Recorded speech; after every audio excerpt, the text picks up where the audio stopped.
What's up, everyone? It is Diecastbuffet here again, guys. We have the 2025 Carson Kvapil First Bank of Alabama Chevrolet. First time they've ever gotten a diecast made in the 164 scale, so cool to see a new sponsor finally getting a diecast made. Let's go ahead and check it out. And here we go, folks, with a brand new diecast in hand. This is the first time this sponsor has gotten a diecast made, I believe. It's officially called the First Bank of Alabama Carson Kvapil Chevrolet, and it's kind of a cool box design. You have more of a kind of a plum purple. I think that's the right term for it. I don't know, maybe a Barney purple, I don't know. And then you have kind of like a bluish purple color here, kind of an indigo color. Or is it blue? Okay, I think it's definitely more blue, but it has just a drop of purple in it. The camera lens can make it look a little bit different. Anyways, love the box design. So they've actually sponsored multiple JRM cars, I believe. I think they sponsored the 88 car at one point.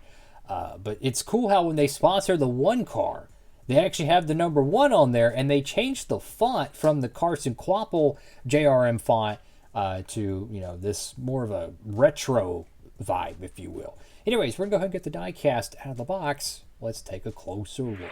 And here we go, folks, with today's diecast out of the box. I want to say it actually sponsored the 88 car as well. I could be tripping on that. They've been around with JRM for, I want to say, at least the last 2 seasons, because they were on the one car before Kvapil came over when they had Sam Mayer a part of the program. So here we go. Let's go to the front of the diecast here. I have the Xfinity front banner with Kvapil and Xfinity there. Got First Bank of Alabama right there. You get the little logo, which again, it's really cool how the logo for their sponsor is actually the door number font as well, which I think is really cool how they change that to kind of, you know, really market the paint scheme. And then, you know, obviously it has to be the number 1 car to do so. So that's pretty cool. Got Chevrolet right there on the front the front valence of the car. Got the number 1 once again. You have Simpson ARP Sunoco. Got JRM there with the updated logo. I like that. Go to the left side of the diecast, and if you look closely enough on the door panel, right behind the door number, it has First. So it's just a really interesting way and play on words. So it's like, you know, First Bank, and then you have First there. Really creative sponsorship, honestly. Got Bass Pro Shops right there. Speaking of which, that car, that got produced as well. The Carson Kvapil Bass Pro Shops car, you could pick that one up as well. Hopefully the throwback car gets made. That one's been offered in 164. So if you're a Carson Kvapil fan, make sure to tap in over there at Circle B Diecast. Use promo code if you'd like. You don't have to. Diecastbuffet is the code. But they have at least 2 Carson Kvapil cars available right now. You got Carson Kvapil right there on the driver name rail. Got your B Post decal, which has Safety Clean, SEM, ZMAX, and the American flag. Got Exalta. Go here to the main contingency panel. Got NASCAR race car, NASCAR Xfinity Series Cometic Holly MSD, Sunoco rookie, and those 2 decals there. Not sure what those are. Goodyear. Go to the back panel of the diecast. You have FBAL.bank, which is the acronym for First Bank of Alabama. And I want to say this car did run at Talladega, which would make sense, you know, considering that'd be, I guess, a local brand. You have Racing Electronics, Mechanics Wear, and Mac Tools right there on the left side with the Chevrolet back panel, which, of course, who doesn't love the fake exhaust ports? Do have a little bit of a paint chip right there on the bottom right quarter panel. That's okay. Like the white spoiler, really clean. Go to the right side of the diecast here, and you have just really interesting font design. You have like the retro 70s, early 80s, you know, big body Monte Carlo style font right there. But then you have like the 2-tone color in the background. It's a really unique style they have going on there. Go to the top of the diecast. You have a change to the number. It's a little bit more of a wider font as well. So very retro. Like this looks a lot like a Darlington throwback, just the main livery itself. You have FBAL.bank.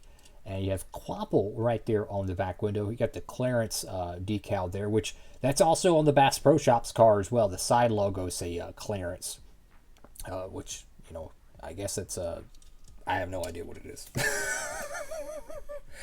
Anyways, kind of one of more of the forgotten Xfinity diecasts produced in 2025 is this one here, which, you know, I don't know how many they're making of it. I could see this one possibly finding its way into the NASCAR Authentics line. We'll see how that one goes, but fantastic piece.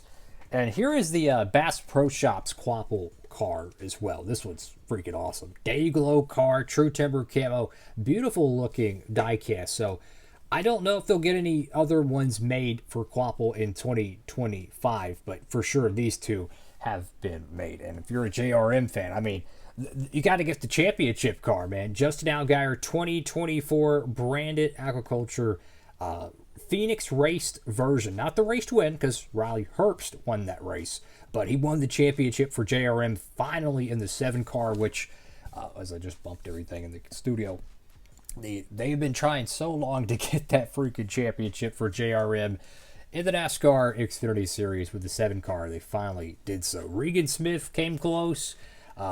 Man, that 7 car has had so many years with Allgaier. What was it, like 2016, 2017 when he started? Finally got the championship. So really awesome stuff. We're going to show a couple other diecasts here in the studio. I mean, how about these two, man? Amazing diecast chassis, Red Bull cars here, man. Highly, highly recommend them. Yes, they're the diecast chassis. You can see the little diecast chassis logo. Highly recommend picking up those if you're in the market for a car. I'm going to show a really obscure one here that a lot of people probably don't even know got produced, but check this one out. Caden Honeycutt, late model race win from North Wilkesboro. You might be thinking, that name sounds very familiar. Well, he currently in the NASCAR Truck Series, he's filling in for Stuart Friesen, who was injured and out for the season.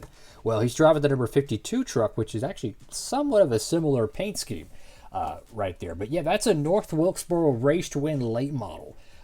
Check it out. That one of the more random and unique diecast releases for sure.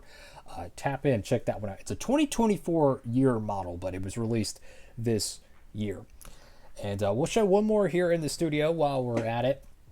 This one is the Phoenix raced win for Ty Majeski, the championship truck. So you can get the Justin Allgaier one, you can get the Joey Logano and the Ty Majeski Truck Series Championship pieces there. So a whole bunch of cool stuff from the lower series, and I think that's always good.